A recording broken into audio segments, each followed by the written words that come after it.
Olá, com alegria damos seguimento ao estudo da nossa grandiosa revista espírita de Allan Kardec. Felizes por vocês que nos acompanham e podem constatar a grandeza desse trabalho de Kardec. Hoje, dando seguimento, nós vamos falar a respeito da revista do mês de outubro de 1862. A revista em Foco tem 13 artigos, com temáticas variadas e alguns desses temas bem profundos do ponto de vista da doutrina, da nossa vida, do progresso, que merecem a nossa atenção e o nosso cuidado. A revista vai começar com um artigo bem interessante chamado Apolônio de Tiana. E esse assunto que Kardec traz, nós já vamos fazer uma conexão com a última mensagem da revista de outubro, para não ficarmos repetitivos mais adiante, chamada A Razão e o Sobrenatural, uma comunicação espiritual ditada pelo benfeitor Lamennais, onde vai falar a respeito do sobrenatural. É um assunto que Kardec já vem abordando de forma bem frequente na revista, por conta da dificuldade da criatura humana de entender muitos dos fenômenos, das manifestações que aconteciam, não entendendo ou desconhecendo a ação dos espíritos sobre a matéria, desconhecendo a lei dos fluidos, que o Espiritismo também veio nos revelar. Era natural que o homem, ainda ignorante a respeito destas leis, não tivessem explicação, não entendessem como é que isto se dava e rotulavam de sobrenatural. E aqui o sobrenatural, com a sua acepção religiosa, como Allan Kardec vai muito bem estudar na obra A Gênese, a quinta obra da codificação, como sendo alguém agir derrogando as leis materiais. Então, acreditava-se que era um fenômeno que acontecia a partir de Deus, da divindade, que somente Deus poderia produzir alguns milagres. Em outros momentos, conforme o interesse, atribuía-se ao demônio, que muitas vezes, conforme a narrativa e a abordagem, parece que tinha o mesmo poder ou até mais poder do que Deus, o que o Espiritismo não concorda, porque nem acredita nessa figura do diabo como este ente que duela com Deus, a figura do anjo decaído, etc.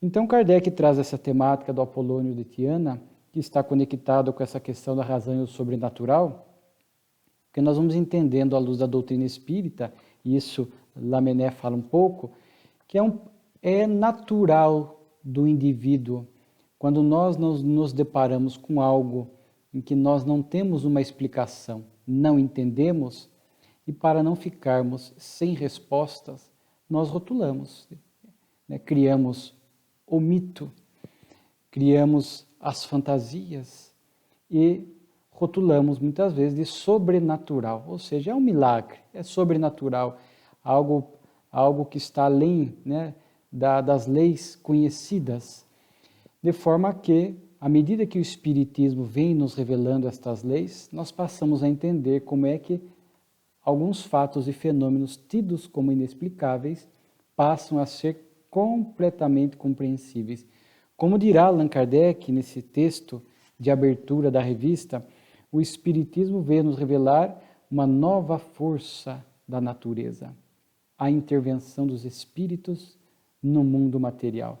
E é claro, além dessa intervenção, conforme nós falamos, nos revelou a questão do fluido cósmico universal, a partir dessa matéria elementar primitiva, os demais fluidos que são subprodutos, os espíritos agindo sobre essa matéria elementar através do pensamento, produzindo, portanto, fenômenos, é algo que, à luz da doutrina espírita, nos traz bastante explicações e coerência e lógica para entendermos como é que esses fatos se davam. Por isso que a obra A Gênese cuida bem deste assunto, a respeito do sobrenatural, do milagre, né, dos fatos produzidos por Jesus. E ali Allan Kardec vai explicando à luz do conhecimento espírita como é que Jesus produzia as curas, como é que caminhou sobre as águas, multiplicou pães e peixes, entre aspas, ressuscitou Lázaro, e isso em nada diminui a grandeza desse espírito puro, desse governador espiritual da terra, mas passamos a admirá-lo ainda mais nos seus feitos e nos seus ditos. Então o Espiritismo aceita a palavra sobrenatural com esse conceito de algo miraculoso, algo incomum. Não é a toda hora que nós vemos uma manifestação espiritual, uma cura, uma movimentação de objetos, uma aparição de um ser espiritual. Então é algo extraordinário, miraculoso, mas não no sentido de algo que acontece a partir de derrogação das leis, né? Que eram leis desconhecidas, agora conhecidas, e vemos que estas leis não estão sendo derrogadas, descumpridas, mas sim fielmente cumpridas a partir dessa noção que o Espiritismo nos dá. Então muda toda a nossa percepção e a nossa compreensão. Então Allan Kardec, grande parte desse texto Apolônio de Tiana, vai falar um pouco de como o Espiritismo nos permitiu enxergar e entender esses fatos rotulados como sobrenatural ou inexplicáveis, para alguns diabólicos, para outros divino. E quando ele traz Apolônio de Tiana, é justamente para sustentar essas afirmativas, porque muitos fatos produzidos por Jesus não foram exclusividades do Cristo. Nós sabemos que alguns dos apóstolos curaram, Simão Pedro curava, conta em Atos dos Apóstolos que a sombra de Simão curava.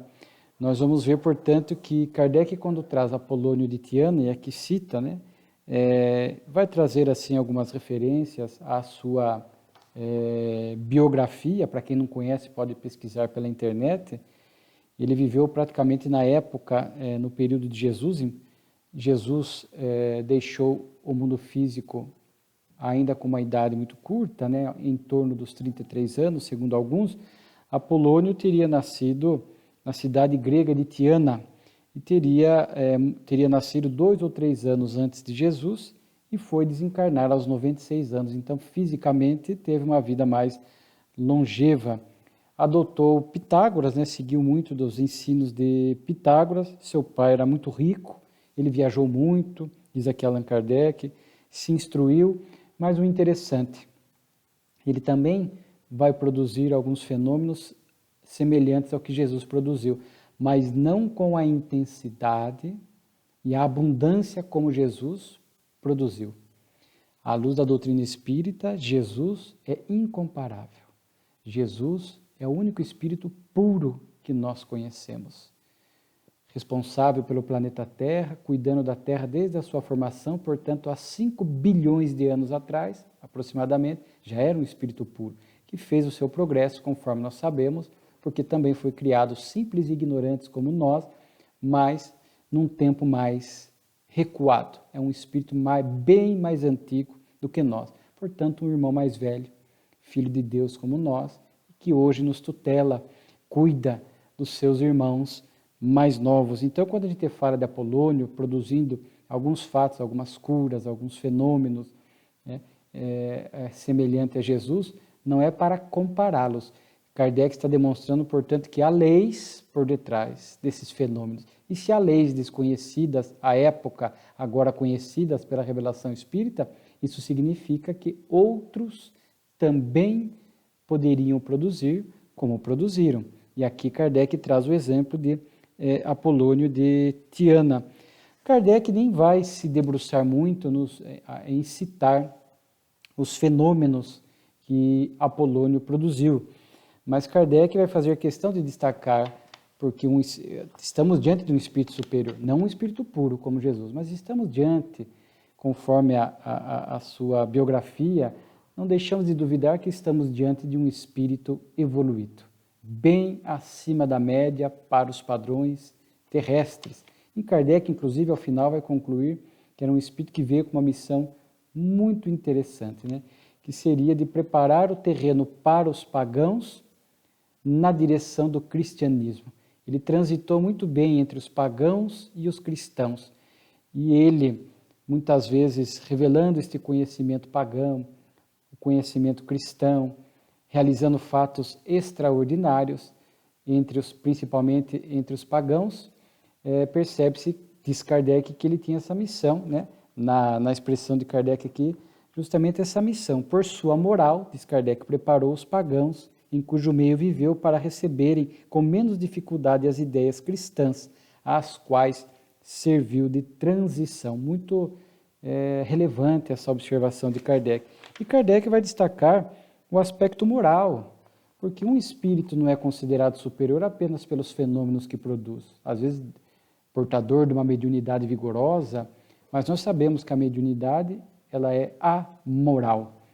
É o direcionamento moral, a vida do médium, o seu compromisso com a ética, com o bem, com a caridade, é que vai revelar a sua grandeza. Infelizmente, vemos pessoas dotadas de poderes grandiosos, né, anímicos, mediúnicos, e acabam seguindo por um caminho equivocado do ponto de vista moral. Ele não conta, aqui Kardec fala que ele era de grandes virtudes, né?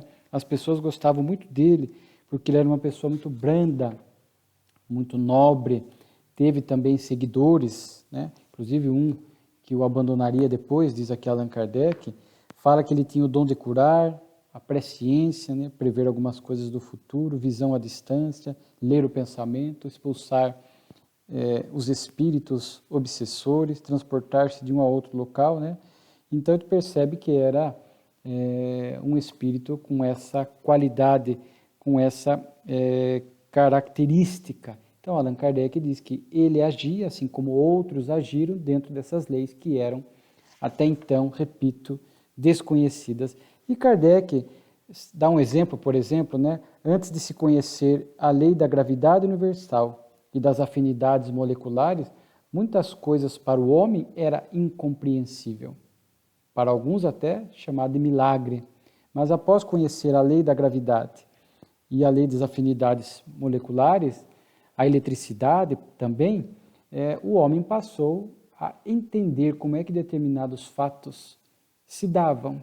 Saiu daquele campo do desconhecido. Assim também o Espiritismo, ao revelar essas leis divinas, naturais, sai do desconhecido para o conhecido e nós passamos a compreender como é que se dá.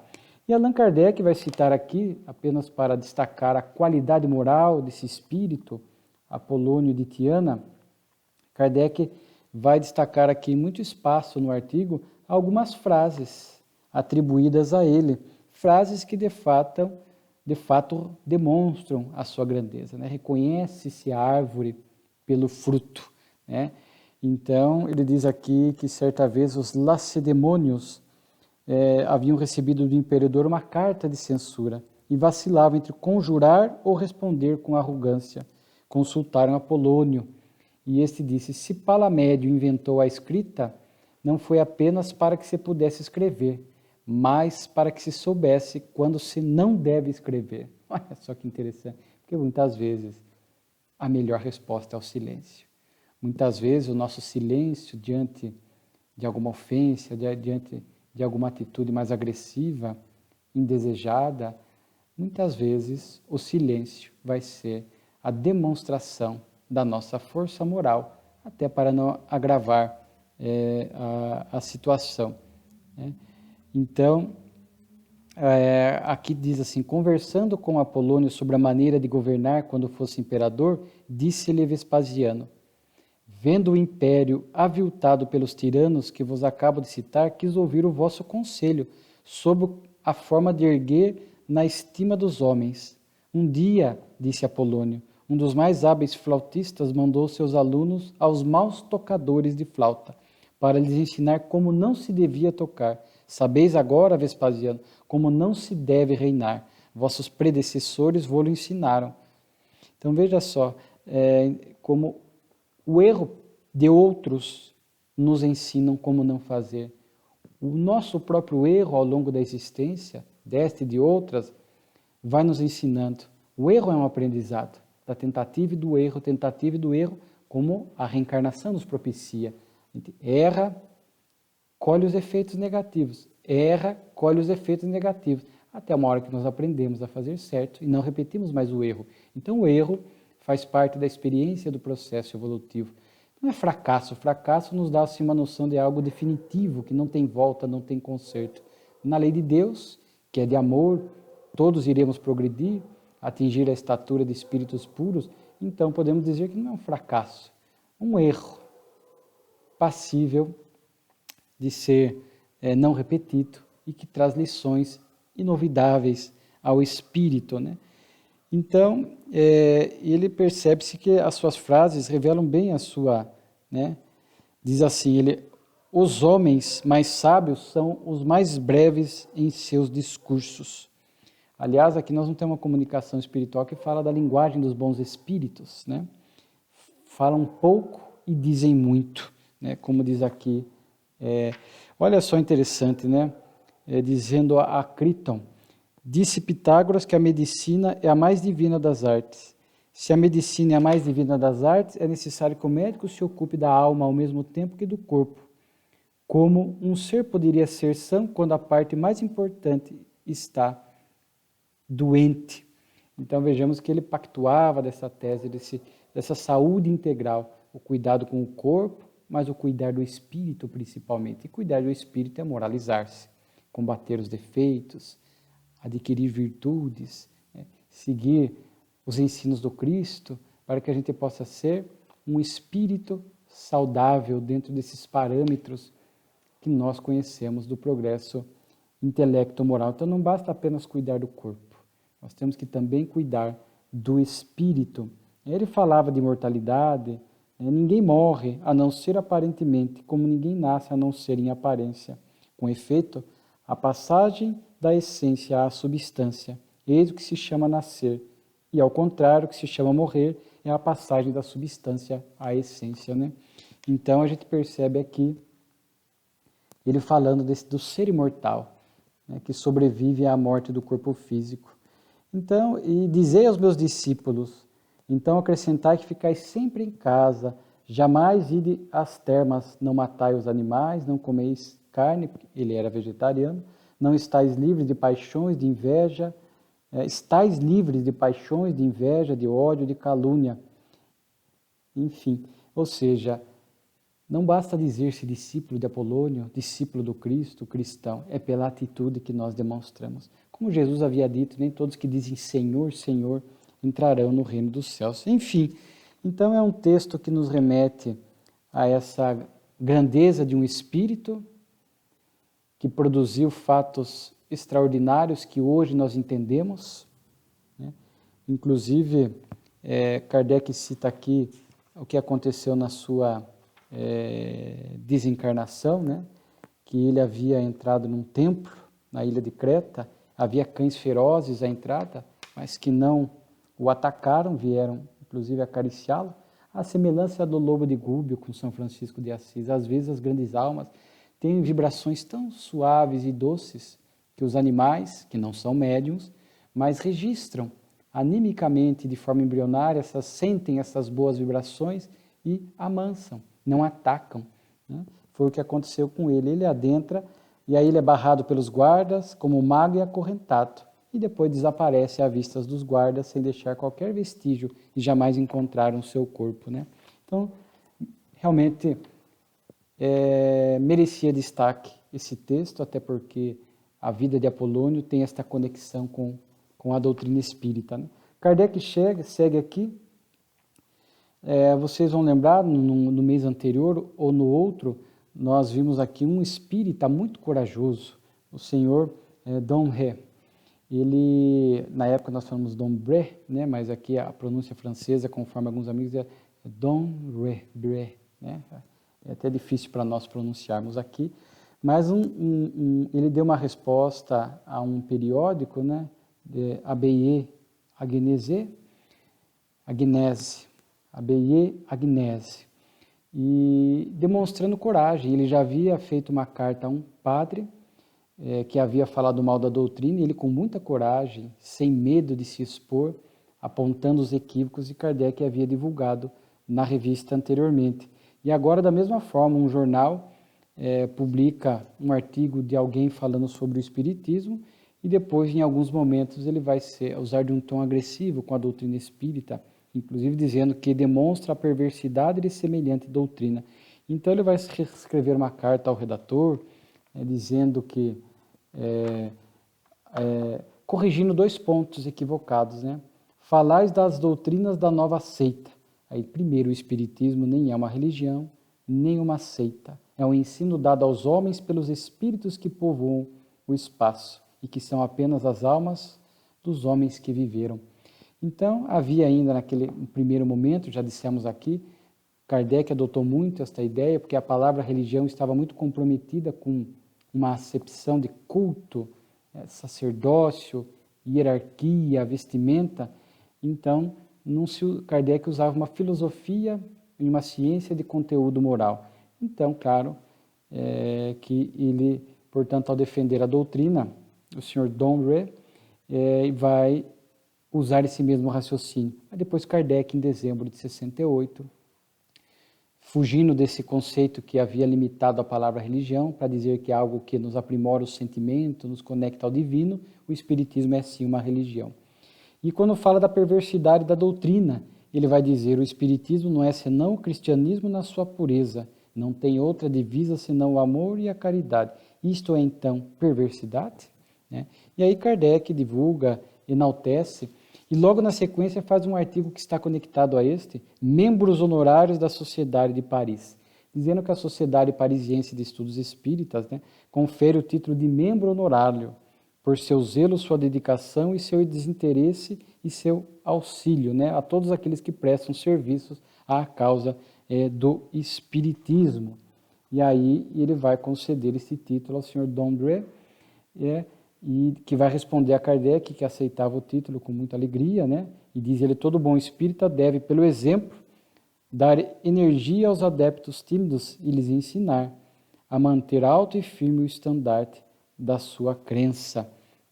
Então Kardec também vai logo em seguida num texto enaltecer a coragem de manifestar a opinião. Era tempo em que havia muita perseguição, diferente de hoje, são tempos diferentes, mas aqui Kardec vai falar no final, texto de Kardec: espíritas, semeai, semeai, muito, para que a colheita seja mais abundante e mais fácil.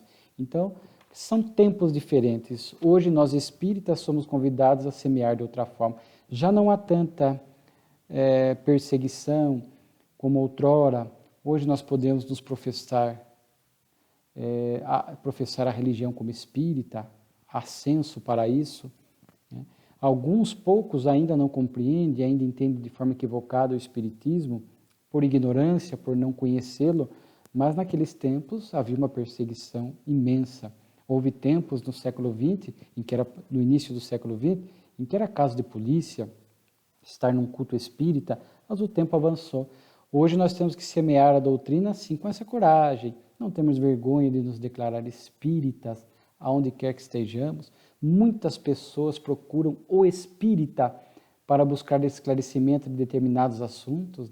Olha, me aconteceu isso, sonhei com aquilo. Ou, você que é espírita, como você me explica isso? Então veja como as pessoas, às vezes, buscam, diante de alguma situação inexplicada da vida, ouvir o que o Espiritismo pensa a respeito, consultando o espírita. Então, hoje nós vamos semeando dessa forma, ofertando o esclarecimento, falando da doutrina no contexto apropriado, não é sairmos violando consciências e falando da doutrina espírita de forma, em momentos e locais inoportunos, não. Mas, quando convidado, falamos. E, principalmente, semear a doutrina. Kardec várias vezes abordará isso na revista, pelo exemplo, pela nossa transformação moral, é que nós demonstramos que somos espíritas, pela vivência do bem e da caridade, que são as marcas da doutrina, como diz aqui o Sr. Dombre. Então, é bem interessante isso. Aí Kardec segue ainda, meio nessa linha aqui num próximo artigo, o que deve ser a história do Espiritismo.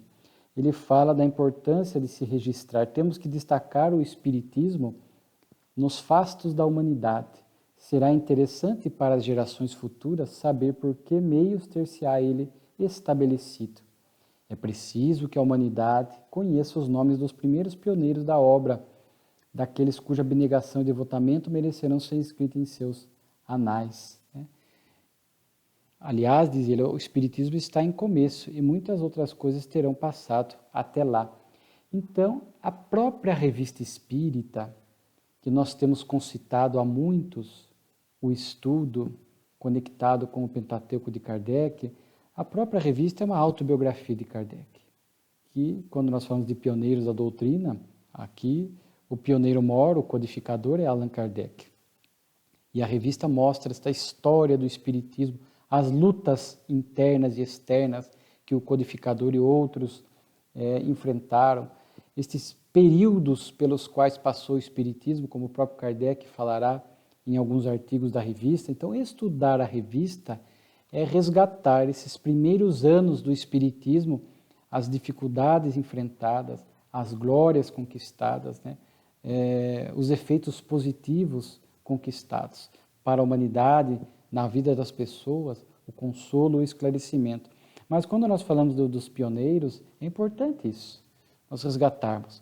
Há excelentes divulgadores da doutrina espírita que se especializam na vida de algum desses pioneiros e nos apresentam através de livros, através de palestras. Nós mesmos podemos buscar o livro para ler, Por exemplo, aqui no caso podemos buscar biografia e referências históricas da esposa de Kardec, Amélie Baudet.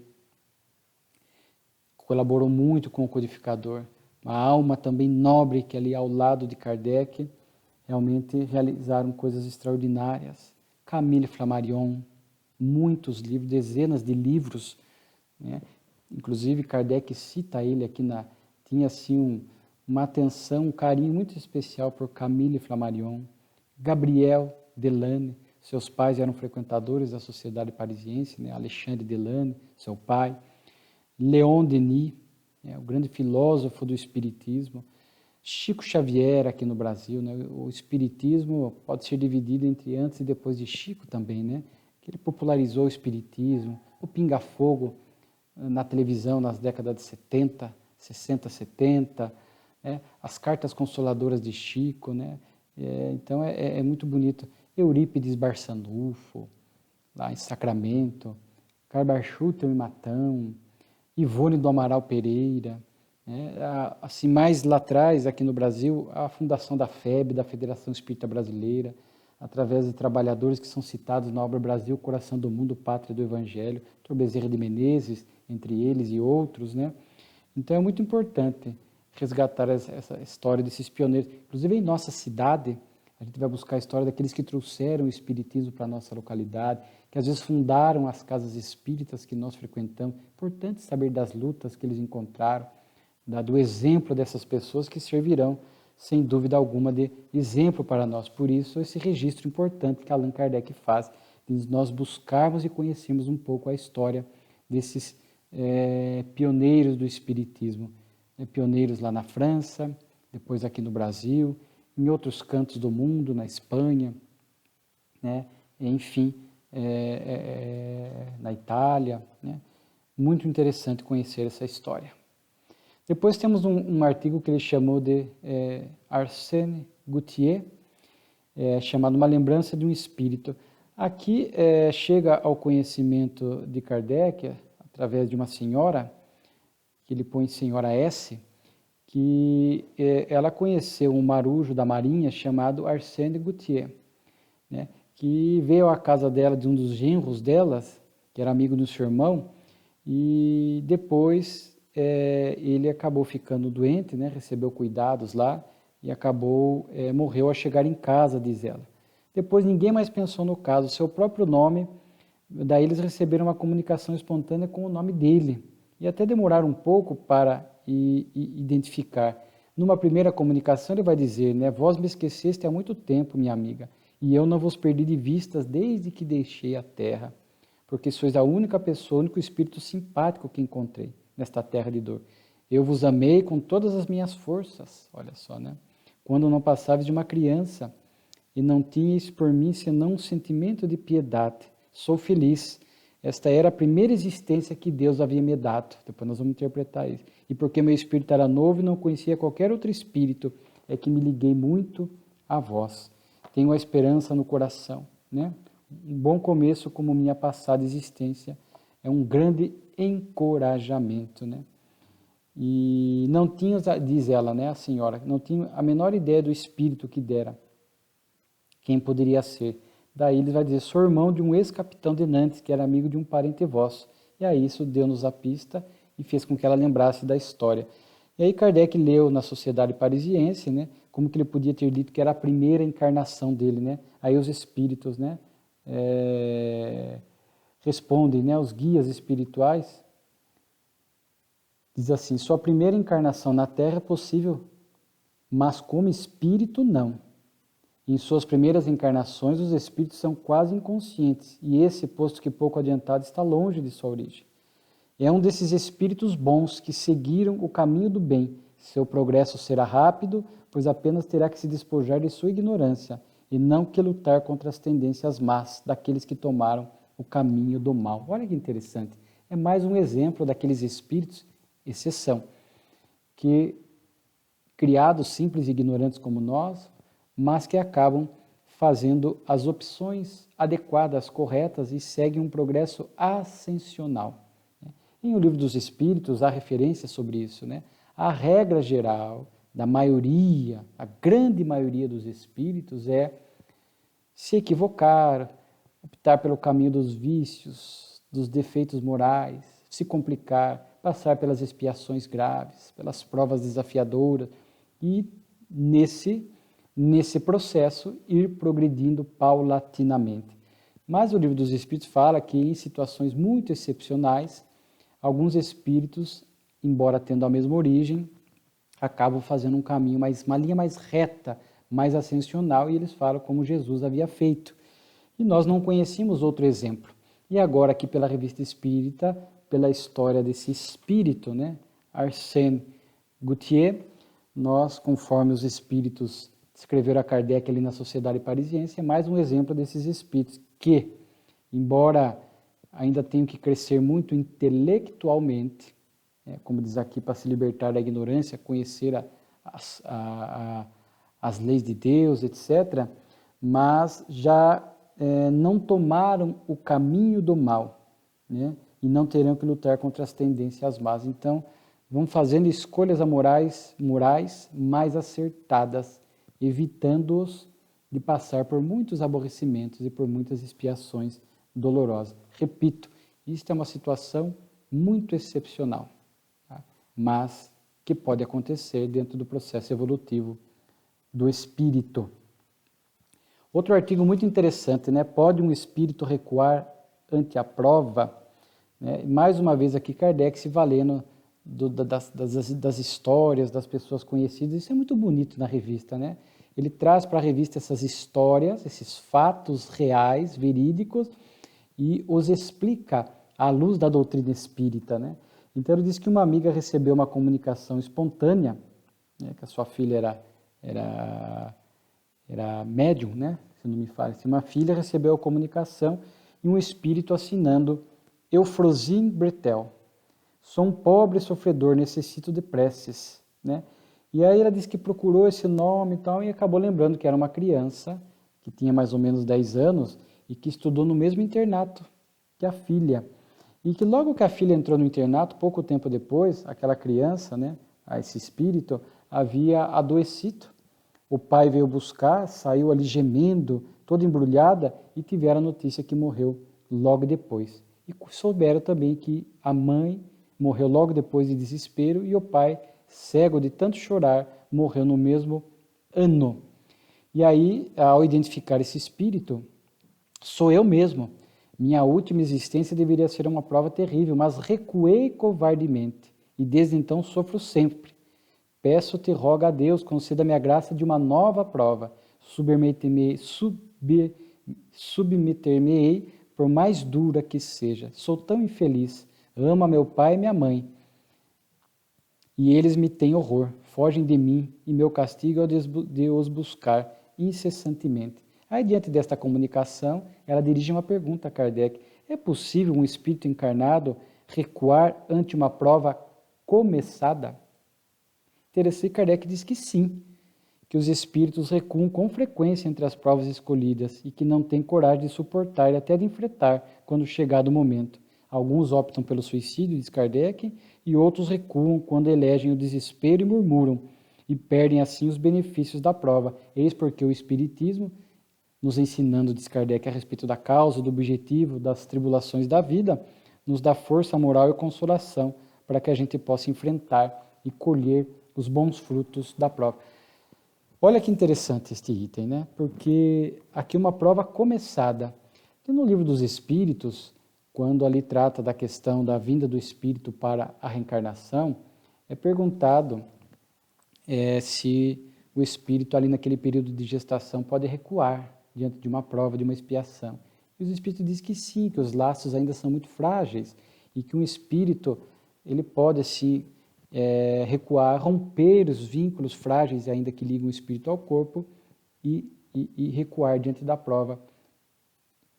E isso acaba gerando naturalmente o aborto espontâneo, porque a hora que o espírito rompe o vínculo, não há mais possibilidade de vida extrauterina. Mas aqui é um caso interessante, porque o espírito já tinha entre 9 e 10 anos, e ele diz que recuou ante a vida, entre uma prova começada. É interessante, ali era, no caso que nós citamos, era a começar. E aí ficamos a imaginar que o princípio é o mesmo, embora também, como o artigo anterior, uma situação muito excepcional. Quando um espírito, aqui na fase infantil, de forma muito persistente, intensa, principalmente quando sai do corpo pelo fenômeno do sono, e vendo, aqui não fala qual tipo de prova, mas talvez doenças, porque morreu doente, talvez uma doença severa e livre do corpo, e sem coragem moral de enfrentar, e entendendo o que ainda lhe aguardava aqui na Terra, ele, assim, com vigor mental, com a sua potência mental, pode conseguir romper os vínculos. Claro que os benfeitores interagem, tentam dialogar, conversar, com o espírito para que ele não reconte a prova. E certamente o que normalmente acontece é esse espírito se nutrir de coragem e voltar. Mas no caso em questão ele conseguiu recuar. E ele fala aqui, porque eu recuei covardemente. Então, o que nos dá a impressão de um espírito que conseguiu, pela ação da mente, pela covardia moral, romper esses vínculos, gerando a desencarnação. Porque se fosse uma morte natural, pela doença, não era um recuo de uma prova. É o que nos leva a crer aqui pela notícia trazida. Então, podemos recuar. Pelo suicídio, a pessoa passa por uma prova, uma expiação. Aqui vão provas, aqui no sentido genérico, as lutas da vida. E aí no sentido mais específico, mais estrito, as provas e as expiações. Podemos recuar. Diante delas podemos cometer o suicídio direto, como diz Kardec, ou suicídio indireto, porque diante das dificuldades da vida nós vamos fugindo pelos vícios físicos, pelo álcool, pela droga, pelo sexo desregrado. Nós vamos aqui meio que fugindo dessas provas e expiações muitas vezes, não extraindo dela a lição moral, ou as lições morais que iriam nos trazer. Podemos recuar que, como diz Kardec, diante da reclamação, do desequilíbrio, a mágoa surda, A gente não fala muito, mas dentro de nós, por que Deus permitiu isso comigo? Por que Deus permitiu aquela mágoa, aquela revolta, aquele desequilíbrio, a impaciência diante de tudo isso, E aqui chega para nós a conclusão, que não é passar pela prova ou pela expiação apenas que nos garante a libertação da expiação ou o aprendizado da prova, a avaliação da prova. Mas como nós passamos? Não adianta passar por passar, reclamando, murmurando, questionando a Deus, amargo, impaciente, ou com essas fugas. Não é isto. É a qualidade com que nós passamos. Por isso, citamos aqui, deixamos para que você possa buscar, conectando-no com o Pentateuco, como de Kardec, como já fizemos mencionando 2 pontos do Livro dos Espíritos, citamos a Gênesis também, né? Sobrenatural, a lição do bem-aventurados os aflitos, capítulo 5º do Evangelho segundo o Espiritismo, né? O bem sofrer e mal sofrer, uma belíssima mensagem do Espírito Lacordaire, onde justamente eles vão nos falar isso, né? Quando vos atingir um motivo de dor ou de contrariedade, né, tratai de levarmos acima das circunstâncias, né, e dominar os impulsos da impaciência, da cólera e do desespero. Poucos sofrem bem, né, somente as provas bem suportadas podem nos conduzir ao reino de Deus. Daí Jesus ter dito, bem-aventurados os aflitos, porque estes serão consolados, né? Isso está em Mateus no capítulo 5º, né, nas bem-aventuranças, né? Mas os aflitos serão consolados quando elegerem o bem sofrer, diante das provas e das expiações. E também gostaria de indicar uma belíssima lição do benfeitor Camilo, do nosso querido José Raul Teixeira, o grande médium Raul Teixeira, na obra Vozes do Infinito, tem uma lição ali chamada Provação nas Provações, onde Camilo vai nos falar justamente nesse sentido, né? As circunstâncias de aceitação ou de revolta é que vão determinar a libertação ou o agravamento dos problemas do ser. Às vezes, a mágoa surda nos chafurda nas energias negativas, gerando novas provas, sobre as provas não exitosas. Eu acho muito interessante essa frase de Camilo, na obra Vozes do Infinito, porque eu venho para uma expiação, para uma prova. E aí eu tenho uma conduta equivocada, o suicídio direto, indireto, acaba gerando a partir dali uma nova prova. Se eu venho, por exemplo, para passar por uma expiação e pratico o suicídio, agrava toda a minha situação. Genericamente falando, uma prova que surge após uma prova infrutífera, agravando ainda mais a situação do ser espiritual. Eu venho para uma prova e aí eu vou buscar o álcool, a droga, para me anestesiar, para não lidar com esses problemas, as fugas da vida, tal. Agrava a situação do espírito, né? Então, às vezes, uma prova não exitosa gera outra prova mais desafiadora para o espírito. Por isso, se nós estamos passando pela dificuldade, né, pela prova, pela expiação, que possamos, à luz da doutrina espírita, entendendo a causa, o objetivo, o que nos aguarda, né, entendendo agora à luz da doutrina espírita, bem-aventurados os aflitos, porque estes serão consolados, ou seja, aqueles que elegem o bem sofrer, com resignação, paciência, podendo buscar toda a ajuda que a medicina oferece, todos os alentos, né? A psiquiatria, a psicologia, a medicação. É claro que nós podemos aliviar as nossas dores, buscar melhorar o nosso estado físico, emocional, psicológico. É claro, claro. Alguns têm natureza de irreversibilidade, né? Conforme a gravidade das nossas provas e expiações.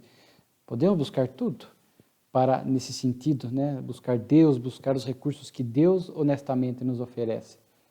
E se persiste, nós vamos mantendo a paciência, a tolerância, o bem sofrer conforme a lição, para que possamos voltar na condição de espíritos consolados, que venceram a expiação, que venceram a prova, portanto, crescemos, voltamos ao mundo espiritual numa situação melhor do que nós chegamos. Porque numa prova não vencida, agravada pelo nosso comportamento, nós voltamos com a situação piorada. Dando um exemplo bem simples para entender, né? É como se alguém tivesse um carnê, um débito a pagar, entrasse na loja, não paga o carnê e faz uma nova compra, volta com 2 carnês para casa. Basicamente é isso que nos acontece pelas nossas condutas de revolta, inaceitação e fugas diante das provas e das expiações da vida, né? Muito bonito esse texto aqui. Depois tem resposta a uma pergunta mental. Um médium que Kardec conhece descreve a ele que estava pensando em evocar um espírito, pensando nas perguntas, e eis que o espírito então vem de antemão e responde as perguntas mentais, né, que ele havia feito, né? Kardec diz que isso é plenamente possível, os espíritos têm acesso ao nosso pensamento. Isso é uma prova para os incrédulos, né, que como poderia ler o pensamento? Então os espíritos conseguem ler, atendem aos nossos chamados mentais. Foi o que aconteceu aqui com este médium. Temos 2 poesias belíssimas para quem gosta na revista para ler, A Criança e o Ateu, e depois A Abóbora e a Sensitiva. né? Então, muito bonito. Duas poesias, né? Depois das dissertações espíritas, já que na etapa final da revista, são 4 comunicações espirituais, né? Uma delas, a última, nós já vimos, de Lamennais, A Razão e o Sobrenatural. 3 aqui nós vamos citar para que vocês busquem, são valiosíssimas. O Espiritismo e o Espírito Maligno. Um nome bem forte, né? Chamativo. Até ela é longa, do Espírito Hipólito Fortou, e onde ele vai falar que quem é esse espírito maligno? Aqui na mensagem nós vamos ver que é o orgulho. Realmente o orgulho é um desses obstáculos morais que devem ser superados, né? Filho dileto do egoísmo. São os 2 vícios morais que complicam os nossos passos na Terra, né? O egoísmo e o orgulho. Aqui é uma mensagem muito bonita. Diz que até, ele fala aqui que nós, criaturas humanas, deveríamos admirar a obra divina. É dever do homem prosternar-se e adorar continuamente, né? Aquele que lhe deu os meios de se melhorar como espírito e de atingir a suprema velocidade, a suprema felicidade. Mas, diz aqui, nós ainda, mais à frente, o orgulho nos faz negar a divindade ou imaginá-la contrariamente do que ela o é. Orgulho. Nos achamos autossuficientes, capazes de atender a todas as nossas necessidades. Então negamos Deus, achamos que não precisamos de um Pai amoroso, Criador de tudo e de todos, né? Que a vida se deu por acaso e que a partir dali nós tomamos conta de tudo e damos conta de tudo, e não damos. Ou entendemos Deus de uma forma distorcida, vingador, que castiga, que pune, ou que privilegia um povo ou uma casta religiosa em detrimento de outra, né? Tudo isso por conta desse orgulho que nos impede de enxergar bem essa grandiosidade de Deus, né? Então, é um texto muito bonito, né, que merece ser lido, onde vai falando um pouco desses malefícios do espírito maligno, né, do orgulho, né, e faz outras abordagens. É uma comunicação, conforme dissemos, bem longa, não temos tempo aqui para ler na totalidade, né? Mas fica aqui o convite, que a revista está acessível a você, no site da Federação Espírita Brasileira e no kardecpedia.com. Né? Depois, aquele que nós havíamos falado, o estilo das boas comunicações, né? Aquela frase de Apolônio de Tiana, né? E é mais um dos critérios de Kardec. Eu tenho dito, recentemente gravei uma fala, eu fiz uma live, onde nós tantas comunicações espirituais sendo aceitas sem nenhuma qualidade, obras mediúnicas sendo aceitas, nós temos que resgatar mais os critérios de Kardec, que está muito bem ensinado em O Livro dos Médiuns e na Revista Espírita, né? A lógica, a fidelidade às bases da doutrina, que são inamolgáveis, o critério da universalidade dos ensinos e as características da linguagem dos bons espíritos. Aqui é uma mensagem do Espírito Barbaré, e ele vai falar que a linguagem dos espíritos superiores é de sobriedade e de concisão. É uma linguagem harmônica, assim como o livro dos... Ele faz um elogio ao Livro dos Espíritos, porque é toda uma revolução o Livro dos Espíritos, conciso e sóbrio, poucas palavras, muitas coisas, pensamentos grandes e fortes que consolam e fortificam, fazendo referência ao Livro dos Espíritos, né?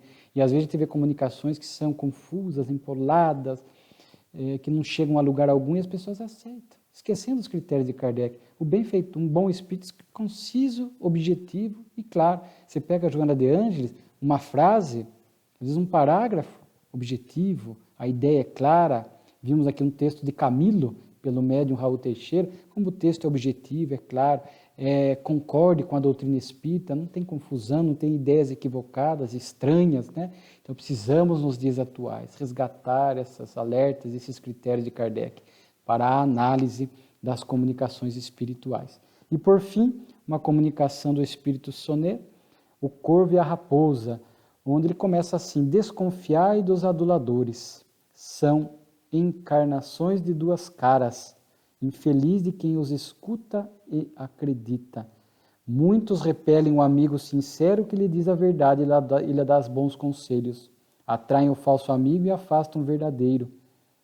Para os agradar é preciso adular, aprovar tudo, tudo aplaudir e achar bem mesmo o absurdo. É o orgulho, o espírito maligno da comunicação anterior, que o cega quanto à infalibilidade de seu próprio mérito. É a falta de bom senso, diz ele aqui, e ainda acreditar nos maus espíritos, porque eles gostam de mistificar, de fazer armadilhas. E quem nelas cairá mais facilmente do que os orgulhosos, que são adulados? Quereis subtrair-vos à influência dos maus espíritos? Subi bastante em virtude, ou seja, moralizar-se, para que eles não possam vos atingir. Também é uma lição muito bela, né? Que nos fala aí do orgulho, que nos projeta virtudes que não temos. O orgulhoso, né, principalmente o vaidoso, orgulho na sua modalidade vaidosa, né? O vaidoso é aquele orgulhoso que quer ter as pessoas à sua volta, quer ter os bajuladores, aqueles que aplaudem, que elogiam falsamente, que adulam, né? Esse realmente as pessoas com essas características, né? E aí, como diz aqui, quando vem um amigo verdadeiro e fala a verdade, aponta um defeito, nos alerta de algo, a gente melindra, contraria, se afasta da pessoa. É orgulho. Deveríamos ter a humildade de ouvir o que o amigo falou, que quer o nosso bem. Os amigos são tesouros que Deus nos concede na terra. Fala, será que ele tem razão? Precisa de humildade, né? Mas não, prefere aquelas pessoas que estão ao nosso lado, adulando, aplaudindo, a gente erra, comete barbaridades, não percebemos, e os aduladores estão lá, elogiando, aplaudindo, caindo junto de nós. E os obsessores, os inimigos espirituais, aproveitam orgulhos, se aproximam dos médiuns ostensivos das pessoas, também para trabalhar, para adular, para elogiar. Elogios em excesso dos espíritos, há que se ter muito cuidado. Um elogio, vez que outro, é natural, mas inflar o nosso orgulho é o que eles querem, porque o orgulho é esse grande escolho da mediunidade, né? Então, tomemos cuidado, diz aqui o Espírito Sonet, com esses aduladores. Devemos buscar a humildade sincera, olhar para si, ver os potenciais reais, as virtudes que já temos e os defeitos também. E se uma pessoa vier adular, vier aplaudir em excesso, vamos estar atentos. Não precisamos ser rude com ela, mas não caímos nessas ciladas da adulação e do elogio falso às vezes. Entendemos. Não caímos na cilada quando um espírito vem agir dessa forma. Temos que estar atentos. Somente, como diz aqui, as virtudes e a nossa moralização para sairmos dessa faixa de sintonia dos aduladores encarnados e desencarnados. Busquemos ouvir os amigos, que às vezes necessitam falar para nós algumas verdades. E se nós somos o amigo, vendo alguém falindo, falemos com carinho, com generosidade. Se ele não aceitar, o problema é dele. Mas nós não podemos ver o outro adotando caminhos equivocados e permanecemos em silêncio. Lição bela. Então vemos o quanto a revista espírita estava como de hábito, né? Rica de lições para que possamos caminhar aproveitando a jornada reencarnatória. Muito obrigado, que todos possam ter uma semana de paz.